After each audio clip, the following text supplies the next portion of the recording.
सर्वात आधी तर स्वागत आहे तुमचं माझ्या चॅनलवर। आज मी छान मस्त अशी आमटी करून दाखवणार आहे, पण डाळ न वापरता। त्याच्यासाठी मी 100 ग्रॅम घेतले वटाणे, तसंच 4 हिरव्या मिरच्या, 1 टोमॅटो, 5 लसणाच्या कळ्या, हे सर्व घेऊन छान मस्त क्रश करून घेतलेले। कांदा पण वापरलेला आहे, पण हिरव्या पातीचा तो माझ्या याच्यामध्ये शूट करण्यामध्ये राहून गेलेला आहे। तर मी आता 3 चमचे तेल टाकलं पॅनमध्ये। झटपट होणारी रेसिपी आहे, मस्त आमटी आहे, तुम्हाला खूप आवडेल। तुम्ही टिफिनवर पण नेऊ शकता। 1 चमचा मोहरी घेतली, तसंच 1 चमचा जिरे घेतले, केलेली पेस्ट त्याच्यामध्ये टाकली, सर्व कोथिंबीर, हिरवी मिरची, तसंच लसूण आणि कांदा पण हिरवा कांदा वापरला आहे। तसंच मी आता ताजे वटाणे आता संपायला आले म्हटल्यानंतर आता त्याचं काहीतरी छान रेसिपी बनवायलाच पाहिजे ना। तर ती एक छान मस्त आमटी आहे, झटपट होणारी।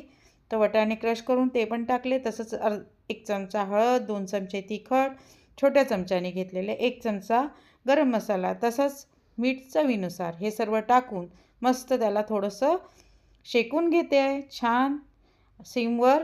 आणि त्याच्यामध्ये आता नेहमीप्रमाणे, कारण वटाणे ताजे आहेत त्याच्यामुळे शिजायला तर वेळ लागत नाही, तर मग मी जसे 100 ग्रॅम वटाणे घेऊन क्रश करून घेतले त्याप्रमाणे 2 वाट्या, मग मी 1 वाटी वटाणा तर 2 वाट्या मी पाणी घेतलेलं एक्झॅक्ट। जास्त पाणी काही लागत नाही, छान मस्त होते। आता समोर बघा मी शेवग्याच्या शेंगा घेतले आहे 100 ग्रॅम। आपण नेहमी डाळ शिजवून त्याच्यामध्ये आमटी करतो, अशी आमटी तुम्ही नक्की करून बघा। बघा 10 मिनटात तर होते, हे भाजी लवकर तयार होते।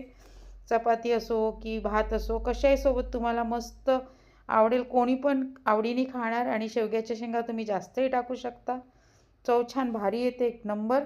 आणि व्हिडिओ अगदी छोटा आहे त्याच्यामुळे पूर्ण बघा।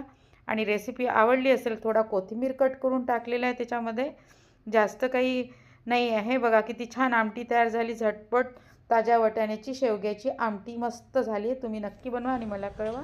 Thank you so much, bye.